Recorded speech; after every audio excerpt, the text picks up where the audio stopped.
Dollar 182 पर कब आएगा? राना सनाउल्लाह ने बता दिया। राना सनाउल्लाह ने पीटीआई को क्या दावत दी? वफाकी वजीर दाखिला राना सनाउल्लाह ने एक बार फिर पीटीआई को दावत दे दी। उन्होंने कहा कि पीटीआई को अपनी गलती तस्लीम करके मिसाके मईशत पर हुकूमत के साथ बैठना चाहिए। राना सनाउल्लाह का कहना है कि गुज़िश्ता हुकूमत ने IMF के साथ ऐसा मुआहदा किया जो पाकिस्तान के हालात के मुताबिक नहीं था।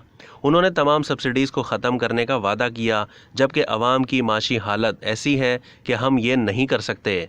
उनका कहना है कि IMF के पास गुज़िश्ता हुकूमत का मुआहदा मौजूद है, जिसमें गुज़िश्ता हुकूमत ने पेट्रोल पर सब्सिडी ज़ीरो करने का वादा किया। IMF ने वही शराइत रखी हैं जिन पर गुज़िश्ता हुकूमत ने उनके साथ मुआहदा किया। मईशत पर इसहाक डार रहनुमाई कर रहे हैं, वो हालात से बाखबर हैं। वज़ीर दाखिला का कहना है कि उन्होंने मईशत ऐसी ख़राब कर दी है कि अब इसे कंट्रोल करना मुश्किल हो रहा है।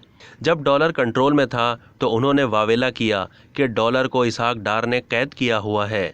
जब डॉलर को आज़ाद छोड़ा तो डॉलर 115 से 190 पर आ गया।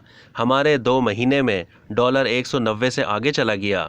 उन्होंने कहा है कि मुश्किल ये पड़ी है कि IMF अपनी शराइत में लचक पैदा करने के लिए तैयार नहीं।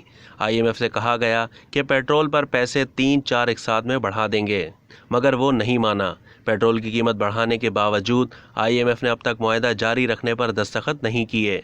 राना सनाउल्लाह ने कहा है कि डॉलर की कीमत बढ़ने की वजह सिर्फ और सिर्फ IMF से मुआहदे में ताख़ीर है। जैसे ही IMF से मुआहदा हो जाएगा, डॉलर को 182 पर ले आएंगे। उन्होंने मज़ीद कहा कि परसों रात पीटीआई के एहतजाज से अवाम ने खुद को अलग रखा। पीटीआई की बर्गर क्लास के किसी जगह 1000 और किसी जगह 2000 से ज़्यादा लोग नहीं थे। 3-4 मकामात पर ही 1000 से 2000 लोग थे, बाकी जगह 70 से 150 अफराद थे। वफाकी वज़ीर दाखिला राना सनाउल्लाह का ये भी कहना है कि 22 करोड़ की आबादी में पीटीआई के एहतजाज पर सिर्फ 10 से 12 हज़ार अफराद ने ध्यान दिया।